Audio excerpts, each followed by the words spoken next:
संगीत की उत्पत्ति कब हुई? तो इस विषय में हमारे पास कोई भी ठोस प्रमाण नहीं मिलते हैं, लेकिन ऐसा माना गया है कि जब इस सृष्टि की जब इस ब्रह्मांड की शुरुआत हुई, तब उसके साथ ही संगीत की उत्पत्ति भी हुई थी।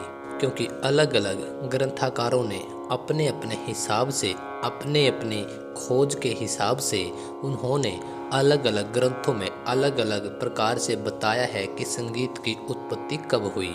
सभी विद्वानों के और सभी ग्रंथकारों के विचार अलग अलग होने के कारण तो एक तरीके से यह नहीं कहा जा सकता कि संगीत की उत्पत्ति कब हुई थी। लेकिन फिर भी हम यही कह सकते हैं कि संगीत इस दुनिया में तब से है जब से यह दुनिया है।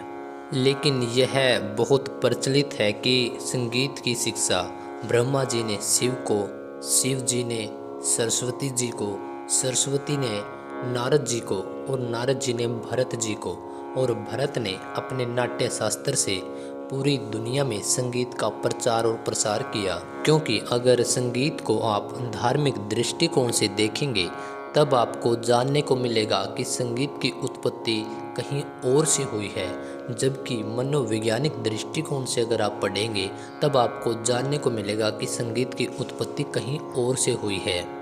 जैसे धार्मिक दृष्टिकोण में अगर आप देखोगे कि संगीत दर्पण के लेखक पंडित दामोदर जी ने कहा है कि 7 स्वरों की आवाज़ पशु पक्षियों की आवाज़ों के द्वारा उत्पन्न हुई है, और इसमें उन्होंने उन 7 पशु पक्षियों के नाम भी बताए हैं, जिसमें उन्होंने बताया है कि ये 7 स्वर इन 7 पशु पक्षियों की आवाज़ों से निकले हैं। धार्मिक दृष्टिकोण में एक ग्रंथ के अनुसार भगवान शिव के 5 मुखों से 5 रागों की उत्पत्ति हुई है। जैसे पूर्व से भैरव राग, पश्चिम से हिंडोल राग, उत्तर से मेघ राग, दक्षिण से दीपक राग, आकाश श्री राग। तो इस प्रकार से यह संगीत के बारे में एक अलग दृष्टिकोण है। अगर आप संगीत की उत्पत्ति को मनोवैज्ञानिक दृष्टिकोण से देखोगे, तो आपको अलग मत जानने को मिलेंगे। जैसे फ्रायड और जेम्स लोंग ने कहा है कि जैसे बचपन में एक शिशु पहले रोता है, उसके बाद थोड़ा सा बड़ा होने पर वह चलना फिरना घूमना सब सीख जाता है, उसी प्रकार संगीत भी उसके अंदर ही होता है, जिसको वह खोज लेता है।